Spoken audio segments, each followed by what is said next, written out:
In this session, obviously, we're focusing on visual and performing arts, specifically across levels.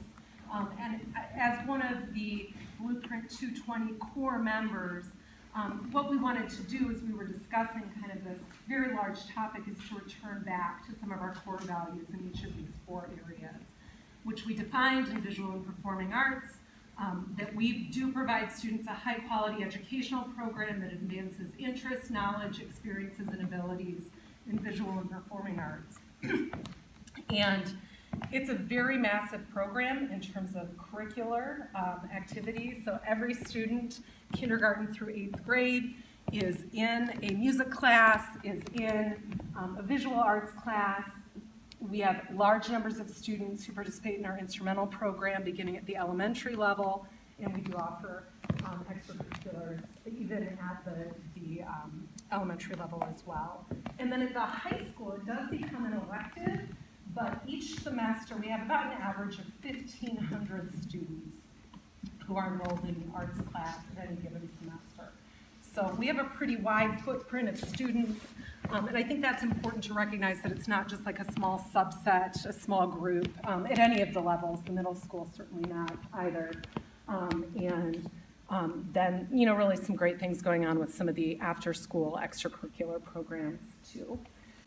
In terms of the process, I think you're going to see this in every area you go to, just that we're looking at creating a long-range facilities plan, a roadmap, working with the Board of Education, examining where our greatest needs are, and then thinking about where we can go on that journey. And that's why it's so awesome that we have such a great turnout tonight, because we want to hear your voice, we want to engage with you and hear your thoughts on some of what we're sharing this evening. In terms of the arts, there's so much research, brain-based research, evidence-based research, that the arts are good for kids. I know that, I see that every day out at each of the levels, K-12.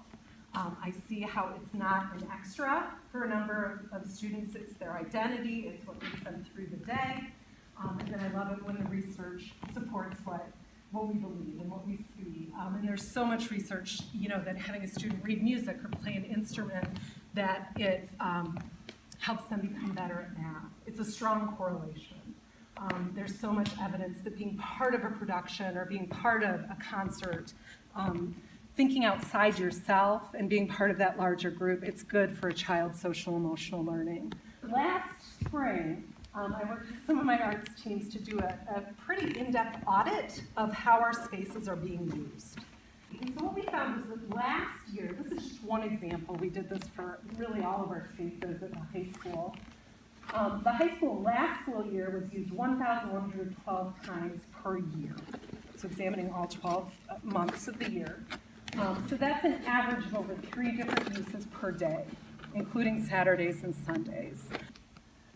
We also looked at current facility limitations. And I know, I love that picture.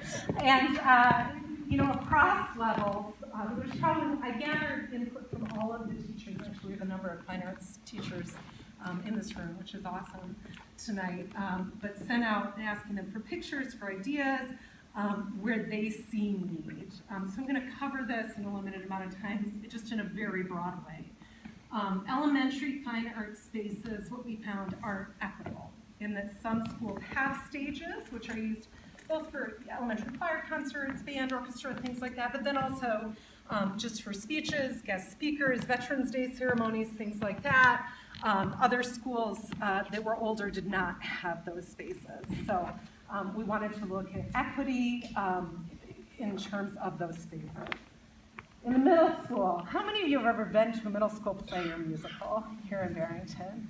Because, oh my gosh, when I came in to the district 2 years ago, I took my own children and said, I'm just going to go see this middle school production. And I think there would be a few kids up and a little, you know, scenery, and we were blown away. So it actually involves sometimes upwards of 200 students doing backstage, on stage, pretty sophisticated productions.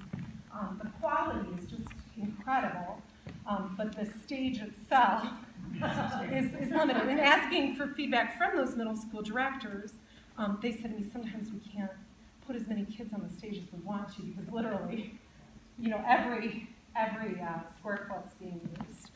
And then the high school, you're going to hear about through a video in just a minute, but was built in 1960. The seats were moved from a different part of the building to the new auditorium in the 60s. It's been well loved, that, 3 uses per day, 7 days a week. They've been well loved, they've been well cared for, but they're pretty outdated. And then also just display spaces for the visual arts. Some of the schools we visited, like Stevenson particularly, I was very struck by how art was everywhere within the building, and it wasn't separated. And again, if we think about like that 21st century learning, we want to try to break students out of that mold of, I'm going to art now, and then I'm going to math, and then I'm going to science, because it's all connected in a lot of different ways. And as much as they can see that and experience it throughout the day, whether they're a kindergartner or a 12th grader, is a good thing. As part of the core team, we actually traveled around to different schools within the area and looked at their spaces, athletic spaces, fine art spaces, instructional spaces. And two of the places we visited were Lake Zurich High School on the left and then Stevenson High School on the right. And we have a video that I'm going to show you that has a student who traveled with us and kind of looking at this experience through her lens, comparing her current spaces here to Lake Zurich specifically.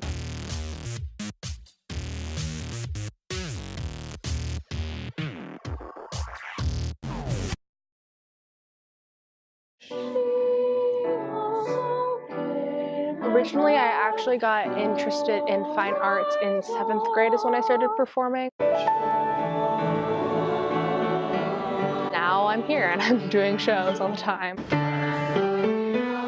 Hi, I'm Mae Bostert. I'm a junior at Barrington High School and I am a performer in our fine arts program. Sideware! When I actually started doing theater here, it was really cool to be able to be one of the bigger kids that is on stage, and we have such great teachers.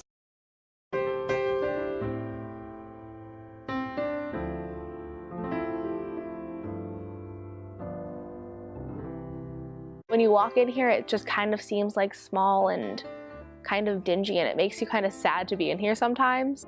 We don't really have that much rehearsal space, so then we all are encroaching on each other's space, and it's really difficult sometimes to get stuff done in time for our shows. The fly system I know is outdated. If you're thrown into a show and you're told you're going to be doing lifts and you've never done lifts before, then you're going to be uncomfortable and you're not going to really want to do it, or you're not going to give it your all because you're not quite sure what you're doing. If you had a newer or better updated auditorium, you'd be able to do more shows and we'd be able to try different things and get a feel for different acting styles, different tech things, different sound things.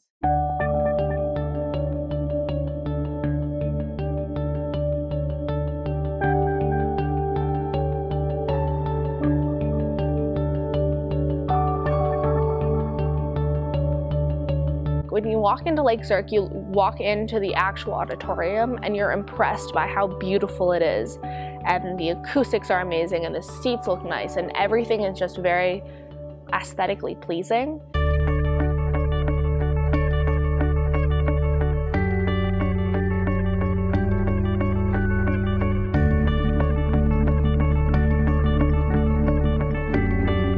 When we have more space and the space is better equipped for what we need to do, there are more opportunities.